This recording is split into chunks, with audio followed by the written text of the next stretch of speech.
A statement by Michael Matheson on COVID-19. The Cabinet Secretary will take questions at the end of his statement. I would encourage all members who wish to ask a question to press their request to speak buttons or to put an R in the chat function on Blue Jeans. And I call on the Cabinet Secretary, Michael Matheson.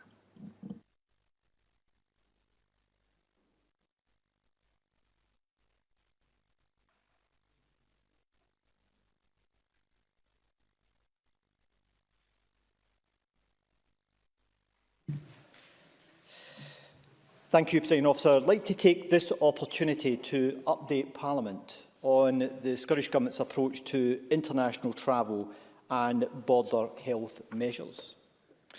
I'll set out more detail shortly, but I can confirm that from Monday the 15th of February, all international travellers arriving directly in Scotland by air will be subject to a requirement to enter managed isolation. Before I do, I first want to provide the latest COVID statistics for Scotland, which the First Minister announced earlier today. These help set the context for the actions that we consider necessary on travel and border controls. Yesterday, 822 positive cases were reported. This represents 7.2% of all tests that were carried out. There are 1,618 people in hospital, which is a decrease of 54 from yesterday. 112 people are in intensive care, 4 more than yesterday. I'm sorry to confirm that in the past 24 hours, there were a further 58 deaths registered of patients who first tested positive over the previous 28 days. As a result, there are now 6,501 deaths under that measurement. I extend my sympathy and condolences to everyone who's lost a beloved member of their family or friend. These numbers are still much higher than we would like, but they show this wave of the pandemic starting to recede. At the same time, vaccine deployment continues at pace. We expect this week to exceed 1 million total vaccinations in Scotland. As of 8:30 this morning, 928,122 people in Scotland have received their first dose of the vaccine. These encouraging signs help explain why, in the Scottish Government's view, stronger restrictions on international travel are needed. The COG UK report on genomic sequencing shows the role that international travel played in the rise in cases last summer. Around 40% of new lineages in Scotland identified in that analysis came directly from overseas through international travel. The rest came from elsewhere within the UK. We also know the nature of the risk from international travel has now changed. We face a different challenge in variants of the coronavirus than we faced last year. 2 specific mutations give cause for concern. And this concern is increased because they have emerged repeatedly and independently in different parts of the world. One mutation is believed to be associated with increased transmittability. It makes it easier to spread the virus. The second mutation is believed to be associated with resistance to protective antibodies, so that if you have already had COVID-19, you could be at risk of reinfection from the variant. This could mean vaccines we are deploying may be less effective against these variants. The variant identified in South Africa has both of these mutations, as does a second variant found in Brazil. It is vital that we do everything possible to prevent these variants entering Scotland and gaining a foothold. We cannot risk variants from international travel undermining the deployment of our vaccine. Of course, these case numbers still matter. Our border health measures play an important role in suppressing new cases in Scotland. But protecting the vaccine and helping us to return to a greater degree of normality in our day-to-day lives is now also a major part of the purpose of the international travel regulations. The Scottish Government is clear that policy on international travel control must be guided by expert clinical advice. That advice is clear. We need a comprehensive approach to restricting international travel. SAGE concluded in papers published just last week, and I quote, "Reactive, geographically targeted travel bans cannot be relied upon to stop importation of new variants." They went on in the statement, they highlighted the lag between emergence and identification of variants of concern, as well as the potential for indirect travel to the UK via a third country. Unfortunately, at the present moment, Presiding Officer, the UK Government continues to rely on a targeted, reactive approach. This has been what we, along with other UK nations, have been doing up to now.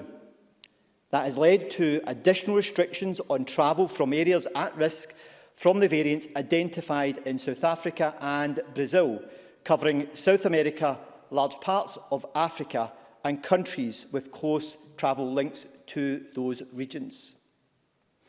It's clear that this approach is no longer sufficient to provide the protection necessary. It depends upon the ability of the Joint Biosecurity Centre to assess the risk of variants. The GBC will update us on countries subject to these measures next week. But the key challenge is the ability of data to inform the JBC analysis. With very limited genomic sequencing going on globally, data on new variants is unreliable. So it's very hard to say with confidence where the high-risk countries are, even for the variants we know about. That's why, Presiding Officer, the Scottish Government wants a comprehensive approach to managed isolation. So from Monday, we will require all international travellers arriving directly on flights into Scotland to enter managed isolation. This goes further than the measures announced by the UK Health Secretary earlier this afternoon. The UK Government has only committed to adopting this for travellers returning from red list countries. We know that is not sufficient, and we have therefore gone further. We believe that all international travellers, with some limited exceptions, should meet the requirement to isolate in managed facilities. The Welsh First Minister has echoed that, arguing that anyone entering the UK should be expected to go into quarantine. But our aim on international travel has always been to work on a four-nations basis where possible. We are engaged with the UK, Welsh Government and the Northern Ireland Executive to agree a joint approach to contracting the transport and accommodation services required for managed isolation. This will involve a common approach to procurement of hotels and related services, initially in England and in Scotland, based on a UK Government contract. This will have flexibility to respond to the different policy directions we are taking and ensure all arrivals are required to enter quarantine here in Scotland. Passengers flying to Scotland from overseas will be required to book and pay for mandatory isolation in a quarantine hotel through a common online portal. That system, operated by the UK Government, will go live on Thursday. We've identified 6 hotels close to Aberdeen, Edinburgh and Glasgow airports, with a combined capacity of 1,300 rooms. The cost for the first traveller in a room will be £1,750, with supplements for additional family members. These costs will include a mandatory testing regime, and we will require all arrivals to be tested twice, on day 2 and day 8 after arrival. At launch, this will be through the UK testing programme, with the intent to quickly move to private sector provision. However, there is currently capacity in the Lighthouse Lab to meet the needs of the present travel levels. We'll develop a managed isolation welfare fund for travellers who may struggle to meet the charges associated with this. We've been in touch with the airports. Transport Scotland officials briefed Edinburgh and AGS over the weekend, and the Connectivity Minister, Paul Wheelhouse, is discussing managed isolation with Scottish airports as I speak. The number of travellers coming to Scotland directly is reducing, and I expect these restrictions to reduce arrivals yet further. There were approximately 1,600 in the last week of January, but that fell to only 730 in the first week of February. But the number of people also transiting via international hubs is greater. Passengers entering England from the red list countries who then seek to travel on to Scotland will have to isolate in a hotel in England. Last week, that was around 130 people. We continue to press the UK Government to adopt what we believe is a more comprehensive approach and require all arrivals to go into quarantine hotels. We've asked the UK Government to work with us to identify international travellers not caught by this approach, so that arrangements can be made for them to isolate in a quarantine hotel in line with the policy in Scotland. These measures will be backed with criminal offences as usual. That will add to the powers that enforcement bodies already have at their disposal, such as culpable and reckless conduct. We're working closely with Police Scotland, Border Force and other justice partners on implementing a range of offences and penalties to support the managed isolation policy and to aid compliance. Of course, no non-essential international travel is allowed at present. It's important that people adhere to these rules. We will continue to keep them under review and to consider whether there is more that needs to be done to protect our communities from the risk of importation. There will be some exceptions from the requirement to isolate in managed facilities. However, many exceptions will require travellers to self-isolate at home or their own accommodation. They will only be able to leave isolation for the essential work that they are here to do. A very small number of arrivals will not be required to isolate. For example, in essential supply chains for goods coming into Scotland, foreign diplomats and essential defence activities. We are also tightening some of our existing exemptions further. This will include limiting overseas training for elite sports people to athletes and coaches preparing for the Olympics and Paralympics. Presiding Officer, the number of international travellers coming into Scotland has fallen significantly. Non-essential travel remains unlawful, and the majority of arrivals right now are required to self-isolate at home. The stronger approach we are taking is necessary and proportionate. I expect tougher restrictions to lead to a further reduction in travel numbers. As Transport Secretary, I understand the impact these vital measures to protect Scotland from the virus will have on the aviation sector. There is a role for the sector to play, and we will work closely with the airlines and airports to ensure passengers are conveyed safely and securely at all stages of their journey. We are supporting the sector, including by maintaining our package of business rates relief for airports, But given the challenges that the aviation sector in Scotland is facing, I intend to build on our existing engagement and create an aviation working group. It's important that this group meets the needs of the sector, and we will therefore work with our industry stakeholders to refine its scope. Presiding Officer, we have had to make many difficult decisions in the course of this pandemic. This is no different. It's clear that to manage the risk of importation of new variants and to give vaccine deployment the best chance to bring us closer to normality here in Scotland, we have to place further limitations on international travel. For these to be effective as possible, I will continue to encourage UK ministers to match our ambition and to help protect Scotland and all of the UK. Thank you very much, Cabinet Secretary. We'll move now to questions. Graham Simpson to be followed by Colin Smith. Thank you, Presiding Officer. It's normal at this point that I would thank the Cabinet Secretary for advance sight of his statement. However, it arrived just minutes before he got to his feet, which I think is unacceptable. However, I'm delighted that the Scottish Government's vaccine rollout has speeded up.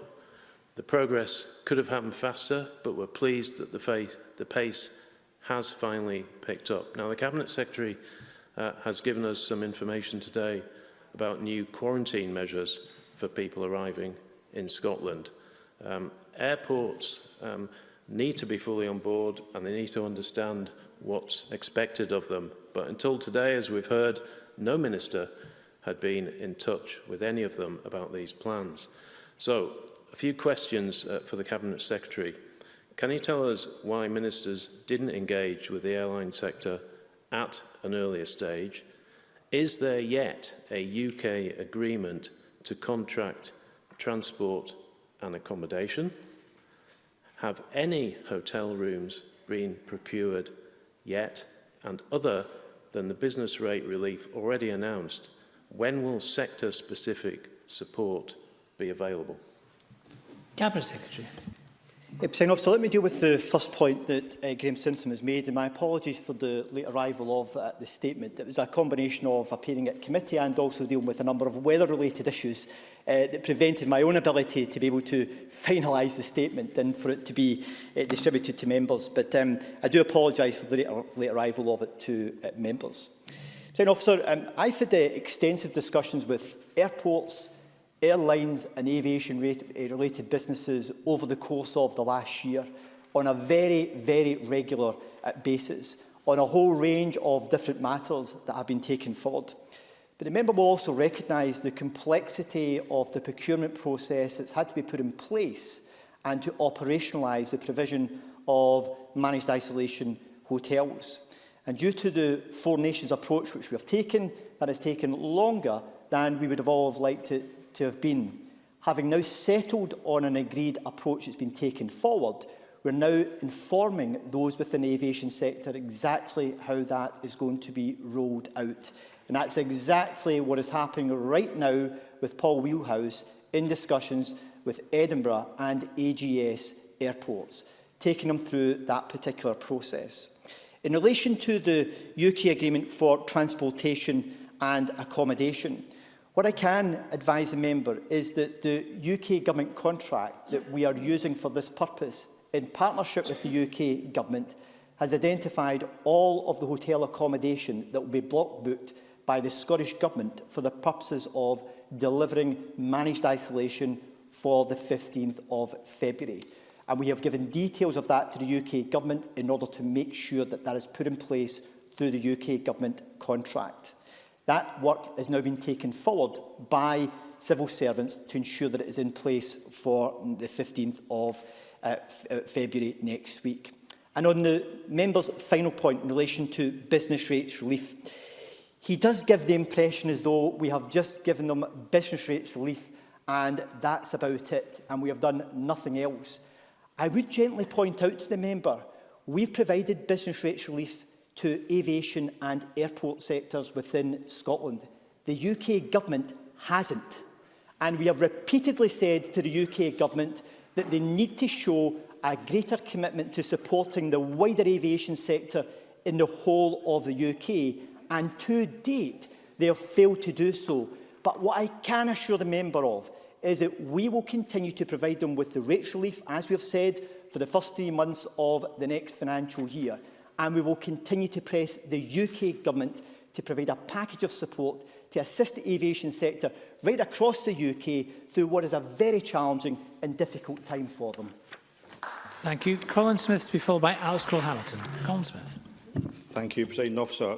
A year ago, the World Health Organization said the key to tackling COVID was test, test, test. In response, this government has been slow to introduce airport testing, having voted against Labour's call for this in Parliament 5 months ago. Slow to introduce a quarantine system that is properly enforced, with at one point just 1 in 10 of people arriving at Scotland's airports actually receiving a follow-up check, and slow to provide support to a civil aviation sector which is frankly hemorrhaging jobs, and we still have no sign of any sector-specific support.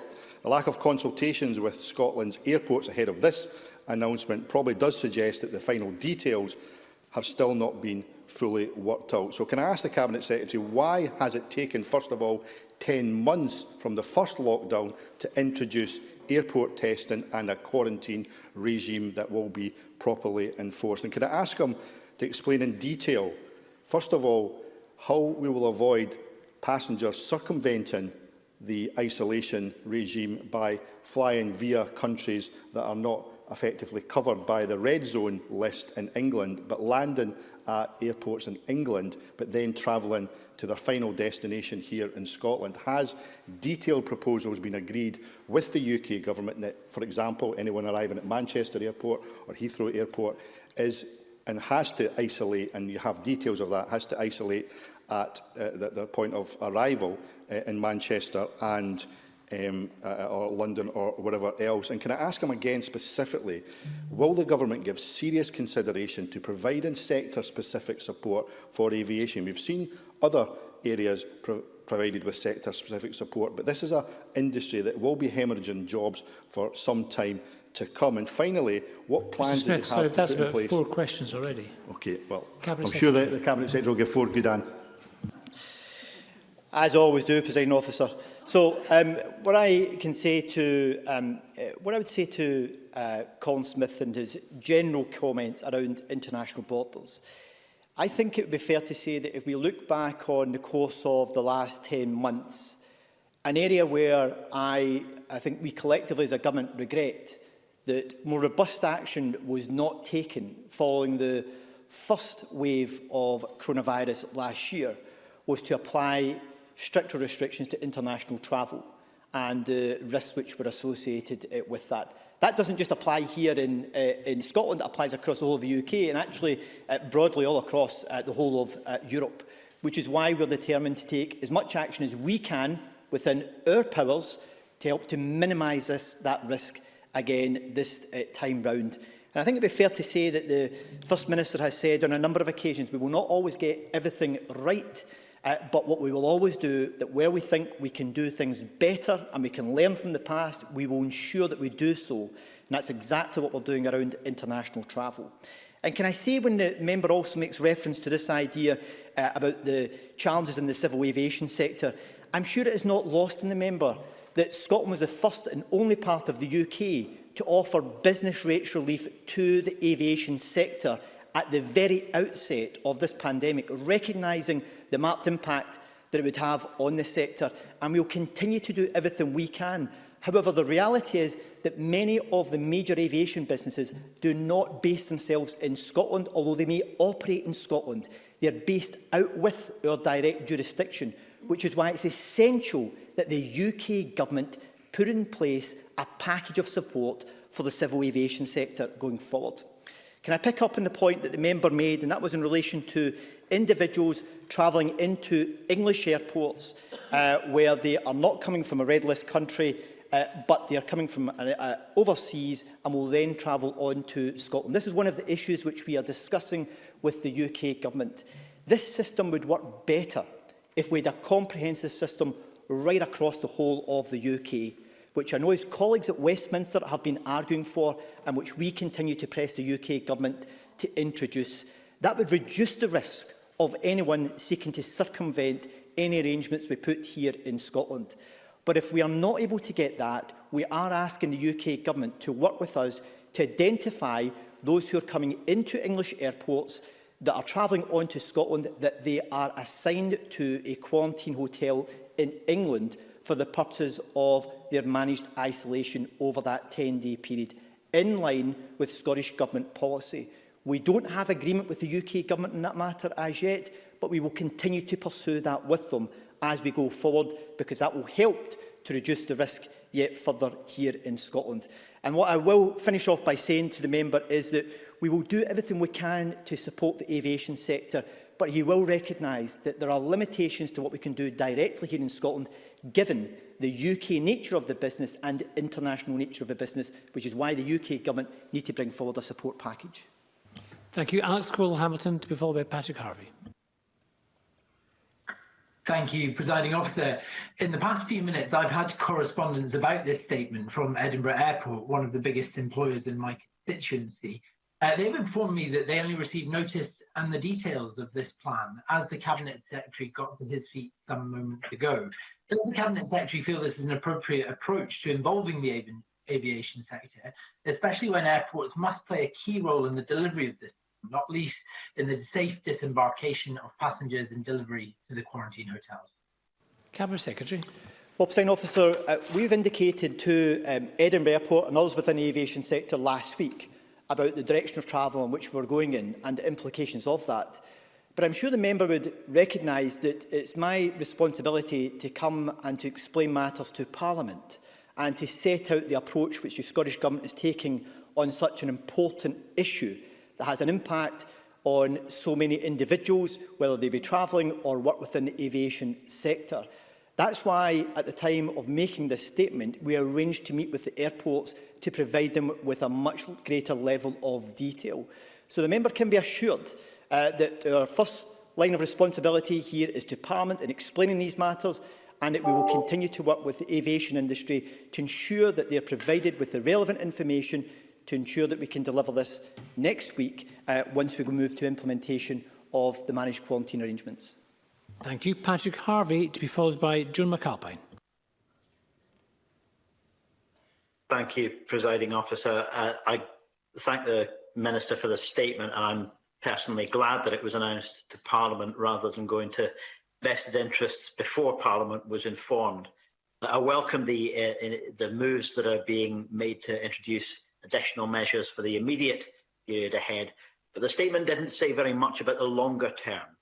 Will the Cabinet Secretary rule out the idea, which has been touted elsewhere, of vaccine passports, which would both carry a risk of continued transmission of new variants as they emerge, and would also risk establishing a principle that people's civil rights are dependent on their medical history? Cabinet Secretary. Presiding Officer, I'm grateful to the member for his comments, and he made reference to our approach in the longer term and in specific reference to vaccine passports. What I would say to the member is that I don't believe that there is a need for the use of vaccine passports at the present moment.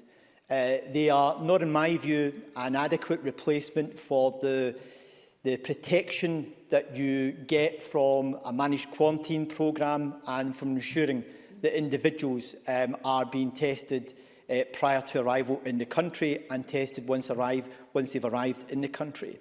It may be at some point in the future that vaccine passports may have some part to play. However, I do recognise that there are some civil liberties issues that would also have to be addressed before that could happen. So, in short, I don't believe that they have a role to play in the short to medium term, but in the longer term, they may have a part to play. But there are some civil liberties issues that need to be addressed before a programme of vaccine passports could be rolled out at a national or international level. Thank you. Joan McAlpine, to be followed by Jamie Halker-Johnson. Thank you very much, and I very much welcome the Cabinet Secretary's statement and the Scottish Government's comprehensive approach. However, I wanted to raise a constituency issue. The Camphill community, which is a presence at Loch Arthur in my South Scotland constituency, relies on young volunteer health and social care workers coming from Europe. They've written to me pointing out that their volunteer model is already being very hard hit by Brexit, and they're concerned that their volunteers would not be able to meet the cost of hotel quarantine, meaning even fewer volunteers. As I say, I welcome the quarantine measures, but can the government say how it will affect charities like Camphill, and is any sort of financial mitigation possible? Cabinet Secretary. Presiding Officer, I think the first thing I would say is that right now, anyone who is considering travelling internationally or even domestically is that they should only be doing so for absolutely essential reasons. And the law is very clear on that matter. In relation to the impact that some of the costs could have on organisations within the charitable sector that may have individuals who are coming to the country for essential purposes, that we are establishing a welfare fund to help to address some of the financial needs that individuals may face given the costs which are associated with this. I hope in the coming days to be able to set out more details of how that will operate, and what I will do is I will undertake to ensure that as we move forward this week with more details on the welfare arrangements and other arrangements for operationalising this policy, that are right to all MSPs setting out that process and also the routes that they can go down in order to get further information or clarity in points that they may want further information on. Thank you. Jamie Halker-Johnson, to be followed by Kenneth Gibson. Can I ask the Cabinet Secretary what discussions his government has undertaken over the potential impact of these increased restrictions on Scotland's regional and local airports, including many across my region, and the airlines which maintain lifeline links with some of the most remote communities? Cabinet Secretary. Presiding Officer, most of the, with the exception of Inverness Airport, most of the Highlands and Islands Airports Limited airports only operate on a domestic flight basis. What's having more of an impact on domestic flights is the restrictions on essential travel, which is why we are providing some financial support to Highlands and Islands airports in order to maintain connectivity to our islands, and also through Logan Air in helping to support essential connectivity is maintained to our island communities. I recognise the point the member is making about the critical nature of this to some of our most remote communities in Scotland, but you can be assured that we will continue to offer what support we can to maintain those critical lifeline services within the aviation sector to rural Scotland. Kenneth Gibson, to be followed by Sarah Boyack. Thank you, Presiding Officer. Many of us have close family living overseas, and thanks to the union dividend, for example, my twin sister lives in Canada. Tragedies, often sudden, can affect anyone, and some faiths prioritise speedy committal. Therefore, will flexibility for people flying in for the funeral of a sibling, parent, son or daughter be given consideration? Cabinet Secretary. Presiding Officer, we are giving consideration to that as part of the exemption regime which will be associated with managed isolation provisions. The member will recognise that we are keen to restrict the extent of the exceptions which apply to this area of policy, because if they are too broad, the accumulation of them can undermine the policy intent itself. But issues around compassionate grounds are matters that we are considering and will be considered as part of the final regulations that we'll be looking to introduce to Parliament later this week. Sarah Boyack, to be followed by Annabel Ewing. Given that our airports have now been operating in an extremely uncertain world for a year now, what work is being done to develop a recovery plan for our airports? And in particular, what work has the Cabinet Secretary initiated to help ensure that we have retain the direct flights to Scotland going forward, which have been introduced in recent years, given the likelihood of smaller fleets all round? Cabinet Secretary. So there are two elements to this that are already started, which I've commissioned officials to take forward. One is in relation to looking at what recovery will look like within the aviation sector and what we can do to help to support the sector with its recovery. And the second element of that is in looking at route recovery directly itself, what support we can provide to assist the recovery of some of the routes that we have lost. I think Sarah Boyack raises an important point, and that is that Within the aviation sector, there has been a significant reduction in fleet size and capacity within the airline sector specifically. Therefore, competition to recover some of these routes will be greater than it was in the past, which is why I've commissioned officials to look at how we can develop a recovery programme that can assist us in prioritising the routes that we want to target for re-establishing when we are in a position to do so. So that was an early piece of work that officials have already started taking forward and have discussed with the airports, I understand, on several occasions now, and we'll also look at the further wider recovery work within the aviation sector overall as part of the working group that will consider some of these wider challenges as we go forward in the months ahead. Annabel Ewing, to be followed by Rachel Hamilton. Thank you, Presiding Officer. In drawing up the exemptions regime that the Cabinet Secretary referred to a moment ago, can the Cabinet Secretary indicate what thought is being given to those who need to work abroad but who do so on rotation, that is to say some weeks on in the third country, some weeks home leave? Can the Cabinet Secretary indicate whether such Scottish workers will be required to quarantine in a hotel each time at not inconsiderable expense, or whether self-isolation at home could be considered as an alternative? Cabinet Secretary.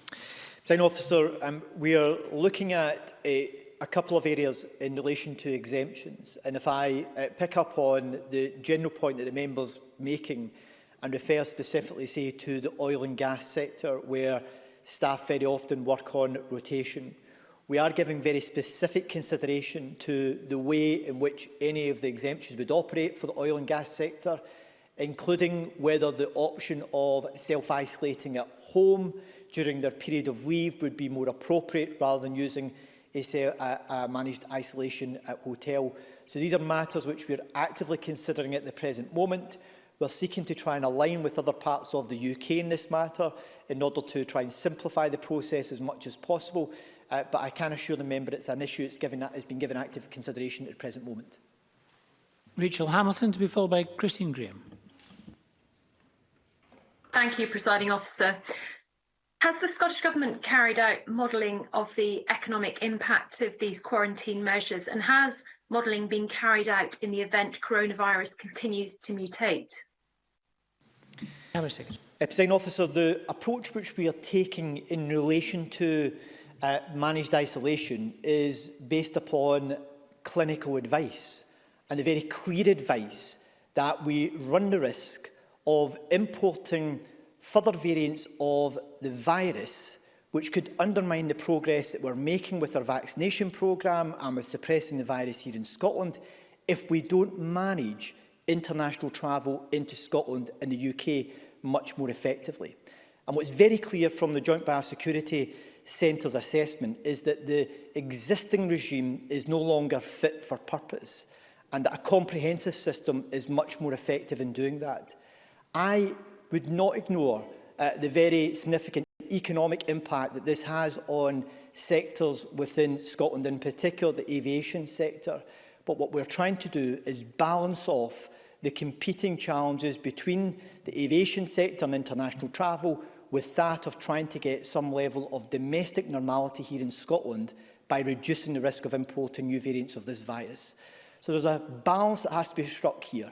And what we're trying to do is to do that in a way that helps to get normality back here in Scotland as quickly as possible, helping to support our economy to return to normal as a result of that. Thank you. Christine Graham, to be followed by Alec Rowley. Thank you very much, Presiding Officer. Cabinet Secretary, I note from your statement that 40% new lineage virus comes to Scotland from overseas international travel. That obviously means that 60% comes from elsewhere in the UK. What more can be done to reduce that worrying 60% figure? Cabinet Secretary. Well, Christine Graham raises an important issue. The first thing that people can do is that they can comply with the regulations, and that is don't travel unless it is absolutely essential, whether it be between Scotland and England or within Scotland as well. So stick to the rules, because in doing that, it helps us all to suppress the virus much more effectively. What I can say to Christine Graham is that I have, as have other devolved nations, raised the issue of the existing arrangements across the common travel area. That's England, Scotland, Wales and Northern Ireland. And the fifth area is the Republic of Ireland. And the risk of importation and transportation of the virus across these common borders. And one of the issues that we are seeking to look at making progress on is how we can help to reduce the risk of the transporting of the virus across different parts of the common travel area. So there are discussions taking place on a four nations basis, and I understand that the UK Government are also engaging with the Irish Government specifically on measures that could be introduced to reduce that risk further. So it's an area which has been actively considered. We'd like to see further progress made on what measures can be put in place. And I can assure the member, if we're in a position to do something more in relation to this, we will take appropriate action to do so. Thank you. Alec Rowley, to be followed by Willie Coffey. Presiding Officer, my heart goes out to the families of the 58 people who have died of COVID over the last 24 hours. And I'm sure that Michael Matheson will accept that the fact that there's 6,501 deaths in Scotland, he'll understand why older people in particular are terrified of this virus. Therefore, I have to raise with him the absolute chaos that pursued yesterday in Fife around vaccine centres, where older people were left queuing in the freezing and cold for up to an hour, 2 hours, some to just be sent back home. And my question therefore is, why is it that people over 70 in rural Fife are not able to do the same as people over 80, which was able to access their local GP practice and health centre? I'm told the reason for this is it's cheaper to do it through the hubs. But does he accept that whether it's cheaper or not, it's not practical for old people to be told they have to get on 2 buses in order to reach a vaccination centre? I'm also told that the government told NHS Fife to cut the vaccine time from 7 minutes per vaccine to 3 minutes per vaccine. I understand we want people vaccinated, but we cannot have such chaos. Will the Cabinet Secretary agree to look at what the issues are in Fife and get them sorted as soon as possible? Thanks, Mr Rowley. I think that question might be better put to Jean Freeman, the Cabinet Secretary, who will be taking an urgent question on this very matter shortly. If the Cabinet Secretary wishes to give a very brief reply. Other than to say, Presiding Officer, I recognise the concerns which Alec Rowley has raised, and I know that NHS Fife have apologised for the error that was made yesterday with their booking arrangement.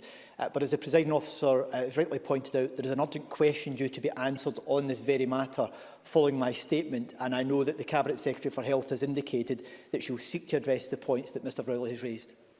Thank you. Willie Coffey, to be followed by Alexander Stewart.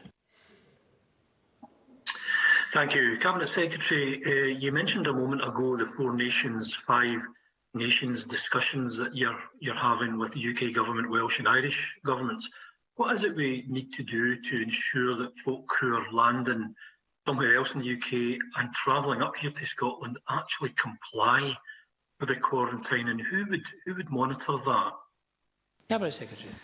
So the most effective way for managed isolation to operate is that an individual goes into a quarantine facility at their point of arrival into the country, not at the end of their journey within that country.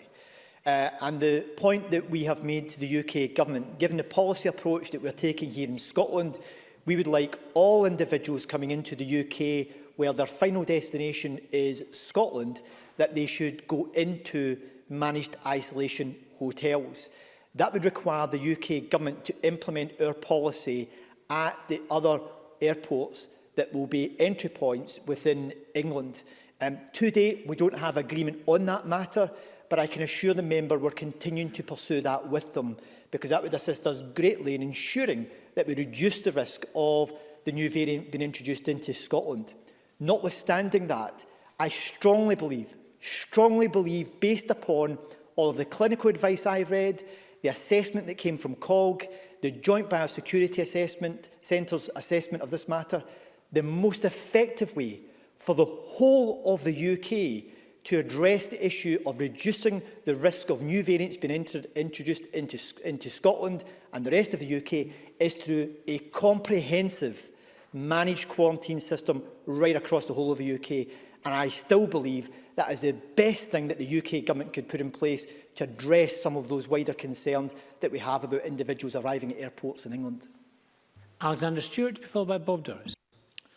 Thank you, Presiding Officer. Scottish airports will need to transport passengers from aircrafts to their quarantine venues. Therefore, can I ask the Cabinet Secretary to confirm how these transfers will take place and who will be carrying out these transfers? Cabinet Secretary. This is part of the contract that's been taken forward and been implemented across the 4 nations.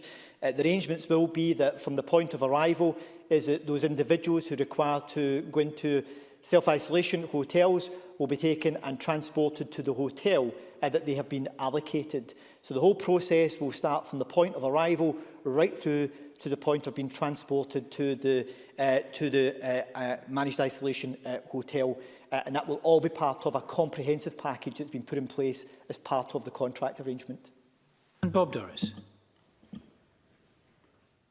Presiding Officer, I welcome the Cabinet Secretary's announcement on supervised quarantine, as we have seen that this is a successful measure to help tackle the spread of COVID-19 in other countries. But can I ask the Cabinet Secretary how will the Scottish Government engage with accommodation providers to ensure that appropriate infection control measures are maintained to the appropriate high standard consistently at all times within the hotels that will be booked? Cabinet Secretary. Presiding Officer, the specification for the hotels sets out a range of measures that they have to put in place, including specifications that relate to the hygiene standards that need to be maintained and also security that has to be maintained within the facility. The arrangements in the hotel will be as an individual is allocated a room. They will not be able to mix with other guests in that room. They will obviously be provided with their meals and drinks, etc., as part of a complete package of measures, and also the tests that will be carried out during the course of their period of isolation. And all of the arrangements that the hotels need to have in place are part of that wider contract that they must comply with. I suspect that going forward, that in the introduction of any complex piece of arrangement like this, there will be some challenges at the start. There will be some areas where it will need to improve, or we'll have to smooth out some of the initial difficulties. But the contract seeks to address all of the issues in relation to making sure hygiene standards are maintained and that arrangements around security and the isolation of those who are residing in the hotels is maintained appropriately as well. Thank you very much. And that concludes our statement on COVID-19. We're going to